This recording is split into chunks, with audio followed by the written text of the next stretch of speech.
तो चर्चा है केवल ज्ञान प्रमाण की। केवल ज्ञान कहो, सर्वज्ञता कहो, तो यह सर्वज्ञता क्या है?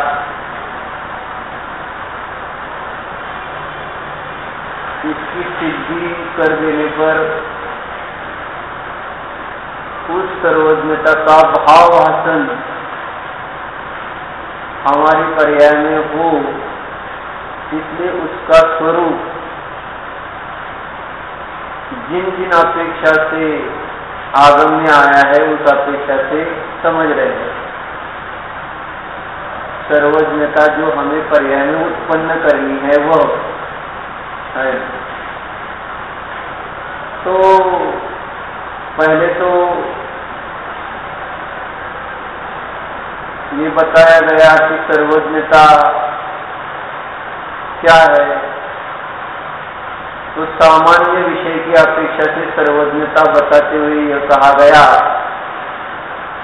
कि सबको जो जानता है, सब पदार्थ, सब क्षेत्र, सर्वकाल, सर्वभाव, इनको जो जानता है वह सर्वज्ञ होता है।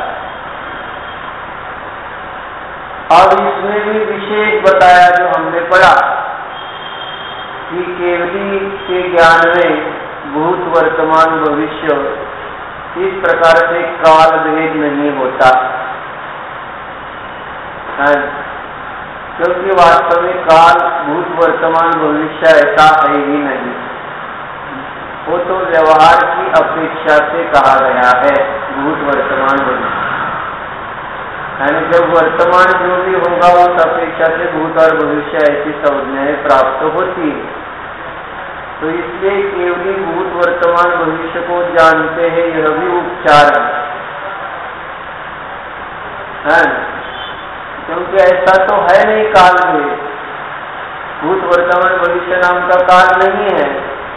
और वहां पर हमने ये भी देखा कि जो काल है उस काल के द्वारा केवली जानते नहीं है। इस कारण से उन्हें भूत और भविष्य काल संबंधी पदार्थ जानने में बाधा आती नहीं है। काल कारण नहीं है उनके ज्ञान का। भूतकाल के पदार्थ या वर्तमान काल में जो भी पदार्थ जाने जा रहे हैं वो वर्तमान के कारण केवली नहीं जानते हैं, वो तो ज्ञान के कारण ही जानते हैं। तो इस कारण कोई यह शंका करे कि केवली वर्तमान काल के विषय को तो जाने, इन भूत भविष्य के विषय को न जाने, ऐसा प्रश्न करते हैं। तब आचार्य ने उत्तर दिया था कि ऐसा नहीं है, केवली काल के कारण नहीं जानते हैं। तो केवली पदार्थ में, जिस पदार्थ में सतपना है उस कारण से जानते हैं। जो जो सत है वह उनके ज्ञान का ध्येय बनता है। इस कारण से केवली भूत भविष्य न जाने, क्योंकि भूत की पर्याय भी चुकी, भविष्य की भी आई नहीं, इसलिए केवली भूत भविष्य को नहीं जानते, ऐसा नहीं कह सकते। ये तो हम तुम अज्ञानी, क्षम ज्ञानी, छद्मस्त जीवों की अपेक्षा से कथन है। केवली के ज्ञान के लिए तो ऐसा कोई भेद ही नहीं है। इसलिए विषय में भी थोड़ा विशेष चिंतन बताया है। विषय का सामान्य चिंतन तो सबको, भूत, वर्तमान, भविष्य को जानते हैं, सामान्य काल की अपेक्षा से वर्णन। विशेष काल की अपेक्षा से चिंतन करो तो केवली के ज्ञान में काल भेद ही नहीं है। ये हम तुम कहते हैं कि केवली के ज्ञान में भविष्य काल में जो केवली तीर्थंकर होने वाले हैं या आगे द्वारका नगरी 12 बरस बाद जलेगी, वो केवली के ज्ञान में भविष्य काल झलका।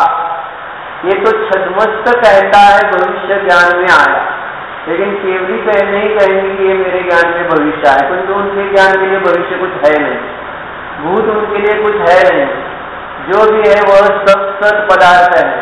जिस जिस काल में जिस जिस पदार्थ का जैसा जैसा परिणमन हुआ है वैसा वैसा उनके ज्ञान में आया है। क्योंकि जब जब परिणमन था तब तब काल भी था।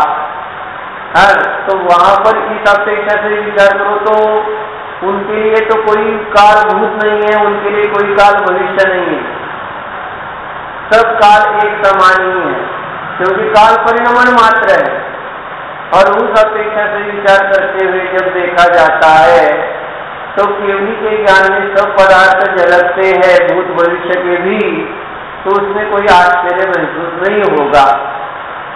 सामान्य से विचार करेंगे कि भूतकाल का इतना कैसे जाना, भविष्य काल इतना आगे का कैसे जाना, ऐसे हमारे ज्ञान में प्रश्न उत्पन्न होते कि हमारा क्षयक्षम ज्ञान, हमारे ज्ञान पर आवरण होने के कारण हमें ऐसा लगता है कि भविष्य काल के पदार्थ कैसे जाने जा सकेंगे, इतने आगे के, इतने दूर के वगैरह।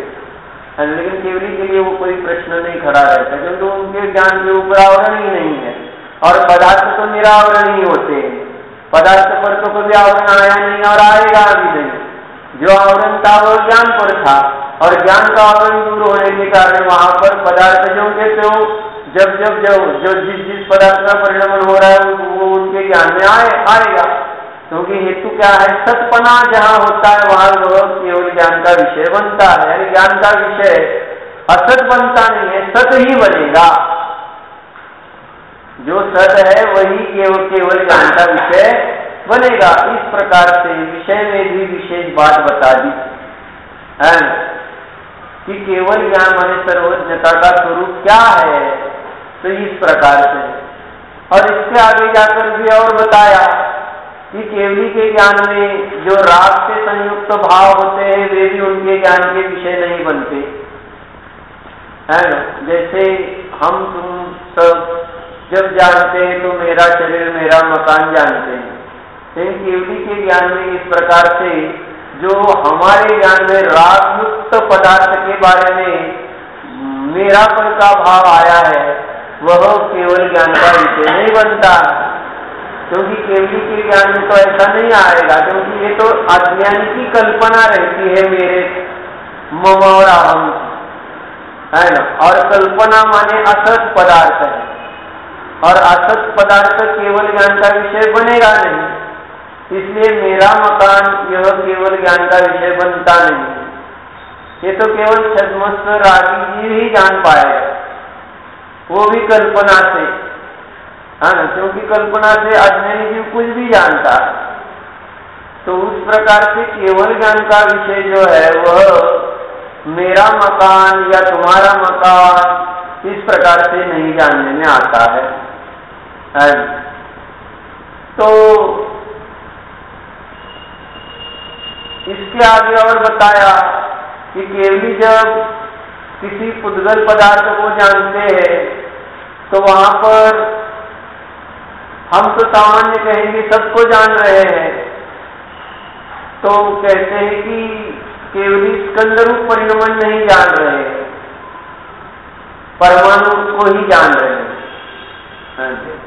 सब पर्याय को जानते हैं ना, केवली तो सब पर्याय को जानते हैं, उस परमाणु की जो सदरूप पर्याय होगी ना, तो सदरूप पर्याय को जानेंगे। स्कंद पर्याय है क्या मूल में?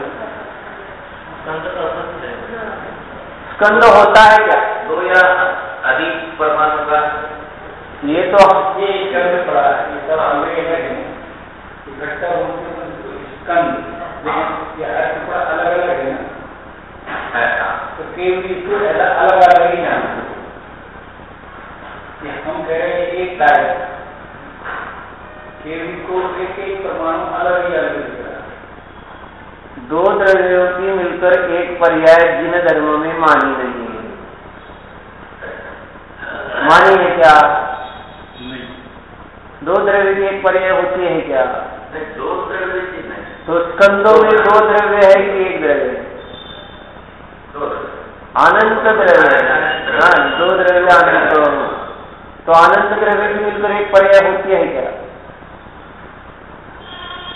अनंत परमाणु की मिलकर एक पर्याय नहीं होती, वो तो हर एक परमाणु की अपनी अपनी स्वतंत्र पर्याय है। हमारे ज्ञान का विषय वह नहीं बन रही, इसलिए हम कह रहे हैं स्कंद रूप पर्याय। लेकिन विचार किया जाए तो यहाँ पर परमाणु की अपने अपने स्वतंत्र पर्याय हो रही है। विस्तार से चर्चा हुई थी जब, क्योंकि जब वादिराज मुनि के शरीर में से कोर खत्म हो गया उंगली में रह गया, पूरे शरीर में से खत्म हो गया, उंगली में रह गया। तो वहां के परमाणु का परिणाम वैसा था। सब परमाणु स्वतंत्र है, यह बताता है स्थूल सामान्य उदाहरण। तो कहने का तात्पर्य है कि वहां पर विचार करो तो निश्चय अपेक्षा से, अब वहां पर हम ज्ञान अपेक्षा से विचार कर रहे हैं। ज्ञान में यानी जिस ज्ञान में आवरण नहीं है वह ज्ञान पदार्थ को ज्यों का त्यों ही जानेगा, अन्यथा तो नहीं जान सकता। ये तो हम व्यवहार से ये कह रहे कि उनके ज्ञान में ये सब जाना जाता है, वे जानते भी है ये सब, लेकिन ये सामान्य कथन है कि केवली स्कंद को जानते हैं, केवली राग द्वेष मोह भाव को जानते हैं, केवली भूत भविष्य वर्तमान को जानते हैं। ये सब सामान्य कथन है, क्योंकि अगर यहाँ पर यह बताया गया है कि केवली भूत वर्तमान भविष्य नहीं जानते, तो आप कहेंगे कैसे केवली है। अगर ये कहे कि केवली राग द्वेष मोह नहीं जानते, तो वो हम कहेंगे हम जानते और वो नहीं जानते, तो वो केवली कैसे रहे। फिर हमारे ज्ञान में आ रहा है मैं क्रोध कर रहा हूँ, मैं मान कर रहा हूँ, मैं लोभ कर रहा हूँ, राग कर रहा हूँ, मोह कर रहा हूँ, और ये केवली के ज्ञान का विषय नहीं बनता, फिर वो केवली कैसे रहे। हमें ये समझ में आ रहा है कि ये स्कंद है और केवली को नहीं समझ में आ रहा है स्कंद है, फिर वो केवली कैसे रहे। इसलिए स्थूल कथन होता है एक, और एक सूक्ष्म कथन होता है। स्थूल कथन माने व्यवहार कथन, सूक्ष्म कथन माने निश्चय कथन। तो स्थूल कथन करना भी प्रयोजनभूत है, क्योंकि उसके बिना हम नहीं समझ पाएंगे कि वास्तव यानी क्या है। उसकी महिमा हमें स्थूल रूप से ही आएगी पहले, और फिर जैसे जैसे अभ्यास बढ़ेगा तो समझ में आएगा कि वास्तविकता क्या है। पहले तो हमें वास्तविक वस्तु का स्वरूप ही पता नहीं है, हमें स्कंद ही पता है, परमाणु पता ही नहीं है, इसमें इतने अनंत परमाणु होते हैं, ये वास्तव में एक चीज नहीं है ना। जैसे यहाँ पर जीव और शरीर एक जगह आया तो हमें पता चलता है कि यह एक चीज नहीं है करके, हमें तो यही समझ में आ रहा है कि शरीर और जीव एक ही है।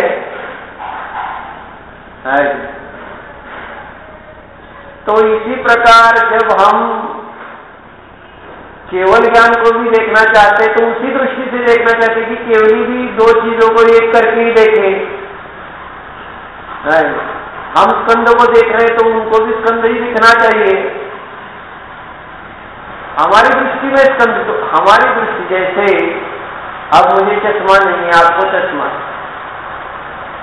तो आपको चश्मा लगाने पर दिखता है बराबर, तो आपका ये हट होना चाहिए कि मुझे जैसे चश्मा लगाने पर ही दिखता है अच्छा, वैसे आपको भी वैसा ही दिखना चाहिए चश्मा लगाने पर। बिना चश्मा लगाए आपको ऐसा दिखेगा ही नहीं है, क्योंकि आपको चश्मे के बिना देखने की आदत नहीं है। समझो अस्पष्ट दिखता है बिना चश्मे की, तो कोई चीज चश्मा के बिना देखता है तो आप क्या कहेंगे, नहीं आप नहीं देख सकते ऐसा, क्योंकि मैं देख रहा हूँ चश्मा लगाकर ही दिखता है। तो उसी प्रकार हमारे पास तो सब कर्म का चश्मा लगा है और उसके माध्यम से देखते हैं, और कोई बिना कर्म के चश्मे बिना कर्म से देखता है तो बोलते हैं कैसे देखते हैं। हाँ, कर्म रूपी चश्मा हो तो ही दिखेगा बराबर। यानी ये अपनी दृष्टि से देखने की बात हो गई स्कंद को, क्योंकि हमारे ज्ञान में हमारी जो जानने की क्रिया हो रही है तो उसमें इतनी योग्यता नहीं बनी कि हम उस स्कंद में अनंत परमाणु के अपना अपना स्वतंत्र कार्य देख सके। हमें तो प्रति समय में एक स्कंद का जो पूरा परिणमन हो रहा है वही प्रतीति में आ रहा है, और इसलिए हम कह देते कि वही पूरा द्रव्य है, और यही मिथ्या मान्यता हमें संसार में भटकाती है। इसलिए कहा भी था कि जिस जीव को उद्गल द्रव्य के परमाणु का स्वतंत्र परिणमन प्रकृति में आया वह जीव भगवान हो जाएगा, क्योंकि परमाणु की जो समान गतीय द्रव्य पर्याय है वो समान गतीय द्रव्य पर्याय में ही भ्रांति है ज्यादा। वह समान जाति के साथ साथ विषय भोग सारे समान जाति है, इंद्रिय विषय भोग पौधगलिक है ना, तो वे समानता की स्कंद रूप अवस्था है, तो उसको नहीं लगता कि ये स्कंद माने वही वस्तु है पूरी। अगर उसमें से उसको परमाणु दिखे तो सच बात समझ में आ जाए कि वास्तव में ऐसी है नहीं, हम मान रहे हैं वैसे। तो इस प्रकार से हमारी दृष्टि से, हमारी स्थूल दृष्टि के माध्यम से पहले केवली को समझाया गया कि केवली 3 लोक को, 3 काल को जानने वाले होते हैं। लेकिन अब केवल ज्ञान की अपेक्षा से कभी किसी ने विचार करने का प्रयत्न ही नहीं किया। हम अपनी आप से विचार करते हैं केवल ज्ञान के विषय का, अपनी इंद्रिय ज्ञान के माध्यम से केवल ज्ञान का भी विचार करते हैं विषयों का। नहीं, केवल ज्ञान बिना इंद्रिय के विषयों को कैसे जान सकता हो, जान रहा होगा, यह कभी चिंतन में नहीं लेते हैं। इसलिए जब यह कहा जाता है कि केवली को यह समझ में नहीं आता है कि यह घर आपका है, ऐसा कैसे होता है, ऐसा बोलते हैं। केवली को तो शुद्ध ही नजर आता है, सब संपूर्ण द्रव्य शुद्ध नजर आते हैं, क्योंकि अशुद्ध द्रव्य है ही नहीं। पहली बात, कौन सा द्रव्य अशुद्ध है? बोल, अशुद्धता तो कल्पना में होती है। इसलिए वहां पर अगर थोड़ा ठीक में चले जाओ तो कार्बन वर्गना नहीं है, कार्बन स्कंद नहीं है, कुछ भी नहीं है, वो तो अनंत परमाणु है। आहार वर्गना, जो भी वर्गनाएं 22 प्रकार की बताई, सब स्कंद ही है, हाँ परमाणु ही है। क्या?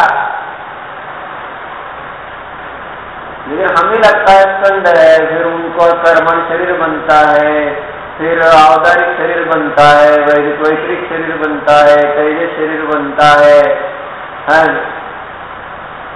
और केवली को शब्द भी समझ में नहीं आते पंडित, क्योंकि शब्द वस्तु का स्वभाव नहीं है। वस्तु के किसी द्रव्य की पर्याय शब्द नहीं है। दिखाओ, स्पर्श रस गंध और नहीं उद्गल के बताया है, जीव के तो ज्ञान, इसलिए केवल ज्ञान भी शब्द नहीं है।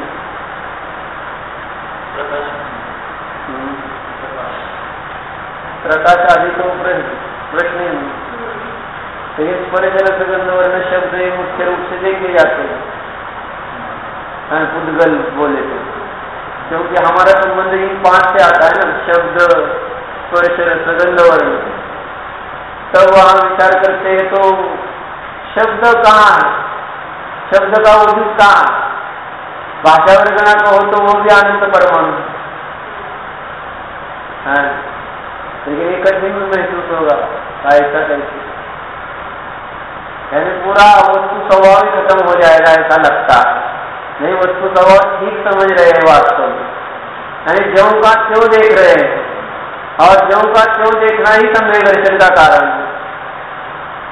जब 7 तत्वों को ज्यों का क्यों देखना कहा, जानना कहा है, 7 तो शिव द्रव्य को ज्यों का क्यों जानो, और ज्यों का क्यों जानने पर वहां सर्वबंध का सवाल ही नहीं होता है। तो कहने का भाव ये है कि केवल ज्ञान को केवल ज्ञान के द्वारा जानो, यानी हम केवल ज्ञान को इंद्रिय ज्ञान के द्वारा जानते हैं। केवल ज्ञान को इंद्रिय ज्ञान के द्वारा जानते हुए केवल ज्ञान के विषय भी इंद्रिय ज्ञान के जैसे विषय होते हैं वैसे ही होते हैं। इंद्रिय ज्ञान के द्वारा जैसे जानते हैं वैसे केवल ज्ञान के द्वारा भी जानते होंगे, और इंद्रिय ज्ञान के द्वारा जैसा हमें फल मिलता है वैसा केवल ज्ञान के द्वारा भी फल मिलता है। इसलिए जब ध्यान में बैठते तो सुख इंद्रिय के माध्यम से जैसा आता है वैसा ध्यान में भी आना चाहिए, ऐसी अपेक्षा रखते हैं। सब तुलना इंद्रिय ज्ञान से करते हैं। इंद्रिय ज्ञान का जैसा विषय साधन और फल, वैसा ही केवल ज्ञान का विषय साधन और फल देखना चाहते हैं। और जो ऐसा देखेगा उसको अपने ज्ञान का स्वरूप कैसे समझ में आएगा, यानी अपना ज्ञान स्वभाव प्रतीति में नहीं आएगा, है ना, क्योंकि इंद्रिय ज्ञान से जो भी जाना जाता है वह तो वस्तु स्वभाव होता नहीं है। इंद्रिय ज्ञान सच्चे वस्तु को कब जानता है? इंद्रिय ज्ञान का जो फल है वह वास्तव में सत्य कहाँ होता है, और इंद्रिय ज्ञान वास्तव में इंद्रिय जानने का साधन भी नहीं है। तो इंद्रिय ज्ञान सारा झूठा, इंद्रिय ज्ञान का विषय झूठा, इंद्रिय ज्ञान का साधन झूठा और इंद्रिय ज्ञान का फल झूठा है, तीनों झूठे। और हम उसी ज्ञान, झूठे ज्ञान से सच्चे ज्ञान का विषय, सच्चे ज्ञान का स्वरूप यानी साधन और सच्चे ज्ञान का फल समझना चाहते हैं। और उस प्रकार की तुलना करते हुए हम अपनी पर्याय में सच्चा ज्ञान प्रकट नहीं कर पाते हैं, सच्चा विषय का स्वरूप समझ नहीं पाते हैं, न सच्चा साधन समझ पाते, न सच्चा फल। वो तो केवल आगम ने बताया, इसलिए आत्मा अतीन्द्रिय, साधन अतीन्द्रिय और फल अतीन्द्रिय कहते हैं। ये अतीन्द्रिय विषय माने क्या, अतीन्द्रिय साधन माने क्या और अतीन्द्रिय फल माने क्या? और इंद्रियों से कहाँ पता चलेगा? इंद्रिय का विषय होता ही नहीं है जब। और हम केवली को तो इसी प्रकार से समझना चाहते हैं। और अगर कहे कि नहीं ऐसा नहीं होते, केवली ऐसा नहीं जानते, तो बोलते ऐसा कैसे, केवली को तो ऐसा ही होना चाहिए। यानी ऊपर से हमारी हट होती है ना। जैसा हम जानते हैं, समझते हैं, वैसा केवली भी जानना और समझना चाहिए केवली को है। तो इस प्रकार से हमें केवल ज्ञान का स्वरूप सच्चा नहीं समझ में आएगा। विषय साधन फल केवल ज्ञान का जो समझते हैं, वो अगर एक तो आगम से समझे या हम इंद्रिय ज्ञान की अपेक्षा से समझेंगे तो जो का क्यों समझ में नहीं आएगा, तो वह केवल ज्ञान प्रकट करने में भी बाधा आएगी। क्योंकि वहां जो भी प्रकट करने का प्रयत्न करेगा, उस अपेक्षा से ही प्रकट करने का प्रयत्न करेगा जो उसने समझा है। इसलिए अब अपना सब बाजू में रखना पड़ता है केवल ज्ञान को समझने के लिए। अपना ज्ञान जो हम अपनी जो मान्यताएं लेकर बैठे हैं, उन सबको बाजू में रखना पड़ेगा, तब केवल ज्ञान सच्चा समझ में आएगा। तब तक केवल ज्ञान का स्वरूप समझ में नहीं आता है। इसलिए यहाँ पर जब केवल ज्ञान स्वयं पारमार्थिक सुख रूप है यह समझा रहे हैं, केवल ज्ञान ही पारमार्थिक सुख है ये जब समझा रहे हैं, तो ये शंका यहाँ उत्पन्न होगी कि ज्ञान सुख कैसे हो सकता है। सुख अलग नहीं बता रहे, अभी ज्ञान ही सुख है। जैसे द्रव्य संग्रह में ज्ञान ही श्रद्धान बताया था सागर में, ज्ञान ही श्रद्धान, उसी प्रकार यहाँ ज्ञान ही सुख है बता रहे हैं। तो ये कैसे होगा? सुख तो कोई अलग चीज है, ज्ञान अलग चीज है। इसलिए लोग सुख का पुरुषार्थ करते हैं, ज्ञान का नहीं करते। इसलिए किसी से पूछो कि ध्यान में क्या होता है, बस सुख होता है, बाकी कुछ नहीं होता। सुख होता है बोलते, और यानी वहां विषय नहीं होता, साधन नहीं होता, नहीं वहां वैसा भेद ही नहीं, विकल्प ही नहीं। इसलिए ध्यान में केवल सुख होता है, ऐसा कहते। लेकिन वह सुख क्या है जो ध्यान में आता? कुछ नहीं, सुख ही है। उस सुख का स्वरूप बताओ, ऐसा कहे तो उसका स्पष्टीकरण क्या करेंगे? सुख सुख होता है, बस इतना ही कह सकेंगे। क्योंकि आप इंद्रिय से तो तुलना नहीं कर सकते। जो ध्यान में सुख आता है वह सुख का जरा स्वरूप समझाओ, ऐसा पूछो तो क्या बता पाएंगे? क्योंकि सुख कैसे प्रकट होता है यही मालूम नहीं, तो इस कारण से वो सुख का क्या विश्लेषण कर पाएंगे? इसलिए जिसे यह पता है कि ज्ञान ही सुख है, तो वह ज्ञान के माध्यम से सुख को समझा सकता है और तब कोई सम्यक ध्यान कर सकता है। लेकिन मैं कुछ नहीं, सुख होता है, सुख होता है, अरे बताओ सुख क्या है? सर्वथा वक्तव्य है क्या वह ज्ञान का सुख? तो जब ज्ञान के द्वारा बताया जाएगा तो वह सुख का भी स्वरूप समझ में आएगा। इसलिए 59 गाथा इंपॉर्टेंट है। प्रवचनकार की 59 गाथा जो है वह वही बता रही है ज्ञान ही सुख है। इसलिए तुझे सुख की ओर दृष्टि नहीं करना है, सुख के लिए पुरुषार्थ अलग से करना नहीं है। सुख का जो भाव वासन है वह ज्ञान का ही भाव वासन, सुख का भाव वासन है। ये अगर समझ में आ जाए तो तुझे वास्तव में आत्मीय सुख आया यह कहलाएगा। नहीं तो तू मुझे सुख है ऐसा कितना ही कहे तो वास्तव में तुझे सुख आया ही नहीं। तो जिसे ज्ञान ही सुख है ये नहीं समझ में आया, वो किस सुख का अनुभव करता होगा? वो ज्यादा से ज्यादा प्रशमजनित सुख का अनुभव कर सकता है, अतीन्द्रिय सुख का अनुभव नहीं कर सकता, क्योंकि अतीन्द्रिय सुख का लक्षण पता नहीं है। उसको जो सुख महसूस होता है वो कषायों की मंदता के कारण महसूस होता है, या मनोजनित कल्पना करते हुए बैठता है तो उसको सुख महसूस होता है और उसे ही अतीन्द्रिय सुख मान बैठेगा, क्योंकि सुख का स्वरूप पता नहीं है कि ज्ञान ही सुख है। ज्ञान का वहां पर प्रत्यक्ष ज्ञान का जो परिणमन है वही सुख है, ये नहीं पता। इसमें वो कितना ही सुख के बारे में कहे या अनुभव करे, वो झूठे सुख में ही उलझता रहता है। इसलिए ज्ञान सुख है ये जब बराबर समझ में आ जाए तो उसका पुरुषार्थ भी सही दिशा में होगा और उसको जो सुख आएगा वह अतीन्द्रिय ही आएगा, उसको प्रशम या मनोजनित कल्पना में वह नहीं रहेगा। यानी सच्चे सुख का उपाय ये है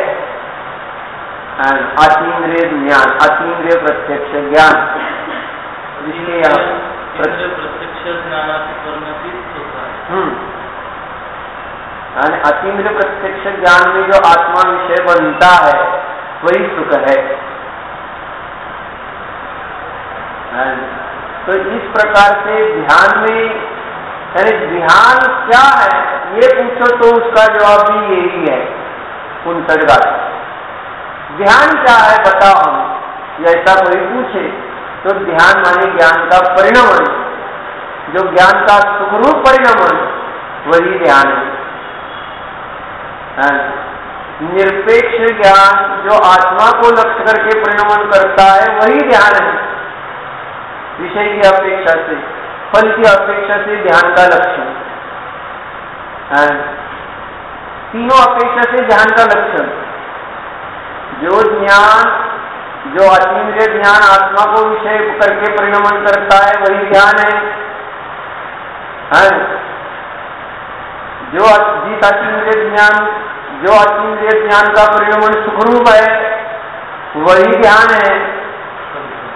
और जो अतीन्द्रिय ज्ञान स्वयं उत्पन्न हुआ आदि जो यहाँ इस गाथा में बताए हुए विशेषण है वो साधन की अपेक्षा से ज्ञान का स्वरूप बताया।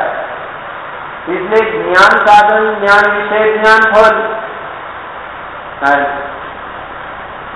यानी कि ज्ञान के माध्यम से ही ध्यान का खुलासा हो सकता है, क्योंकि ध्यान ही ज्ञान है। और ये नहीं समझने के कारण ध्यान के लिए अलग अलग उपाय करते बैठते, कोई कुछ करता रहता, लेकिन ध्यान से दूर रहते। इसलिए ये प्रैक्टिकल पद्धति है, ज्ञान की पद्धति ध्यान के लिए प्रैक्टिकल है, और बाकी पद्धतियां वो तो थियरेटिकल होगी या शारीरिक होगी, क्रियात्मक होगी, वहां पर प्रैक्टिकल नहीं कर सकता है। आगम में बताए इसलिए वो कुछ वैसी क्रिया करेगा शरीर के माध्यम से, लेकिन वो अपने आत्मा का ध्यान नहीं कर सकता, क्योंकि साधन पता नहीं है तो वो क्या ध्यान करेगा। और ध्यान चारित्र गुण की परिणति मानने पर तो फल में गया, फल में गया तो फिर वहां उपाय नहीं रहा, उपाय नहीं तो फल कहां से आएगा? प्रमाण ही नहीं तो प्रमिति कहां से आएगी? और जब ध्यान प्रमिति बन गया तो प्रमाण नहीं रहा तो फिर फल नहीं रहा। इस अपेक्षा से विचार करने पर ध्यान ज्ञान की परिणति है, और इस प्रकार का ज्ञान है अतीन्द्रिय प्रत्यक्ष ज्ञान ही ज्ञान है। ये समझने पर जब भी हमें आत्मा का अनुभव करना है तो वह सहज रूप से हम जब चाहे जहाँ चाहे कर सकते हैं, उसके लिए कोई द्रव्य क्षेत्र काल भाव बाधक नहीं है। ज्ञान का परिणमन स्वाधीन स्वतंत्र है। ये समझ में आने पर मुझे क्षेत्र बाधा करता है ज्ञान के लिए या काल बाधा करता है, या कोई बाहर की चीज बाधा देती है, ऐसा कोई विकल्प खड़ा ही नहीं हो सकता उसके सामने। इसलिए उन जीव को है ना, खाते पीते सोते बैठते उठते ध्यान हो सकता। जिसको ध्यान ज्ञान की पर्याय समझ में आया उसको, और जिसको ध्यान ज्ञान की पर्याय नहीं समझ में आता है वो अनेक उपाय करे, लेकिन उसको समय दर्शन होने वाला नहीं, उसको अनुभव होने वाला नहीं है। ज्ञान की परिणति नहीं समझता तो कुछ भी करे, एक जगह पर करके खड़ा रहे, 1 महीना खड़ा रहे, 1 वर्ष खड़ा रहे, 12 साल खड़ा रहे, क्या फर्क पड़ेगा? इस प्रकार से ज्ञान ध्यान है तो हम जब चाहे अतीन्द्रिय आनंद लूट सकते, जब चाहे जहाँ चाहे, फिर रोगी अवस्था हो, निरोगी अवस्था हो, व्रतीय अवस्था हो या अव्रतीय अवस्था हो, अवस्था कौन सी है इसका कोई प्रश्न ही नहीं है। ज्ञान है ना, और उसका परिणमन समझ में आया, स्वतंत्र अतीन्द्रिय रूप से परिणमन, वही ध्यान है। तो वहां लेके लेके भी ध्यान, तो उसके लिए विशिष्ट आसन क्या लगे? कुछ भी नहीं, मूल ही मिल गया। अब बाकी का क्या, बाकी का तो प्रश्न ही नहीं रहता है। मूल ही जब विषय आ गया सामने, ये है ज्ञान का उपाय। निमित्त की ओर से दृष्टि हट गई, अरे उपादान कारण ज्ञान का पता नहीं है जब तक, तब तक वो उलझते रहते हैं चारित्र आदि में, क्रिया आदि में। और उपादान साधन ध्यान पर्याय समझ में आया तो वहां पर ध्यान जब चाहो करो, जहां चाहो करो, जिस स्थिति में चाहे करो, क्या फर्क? और इतना सुंदर है यह ज्ञान का परिणाम।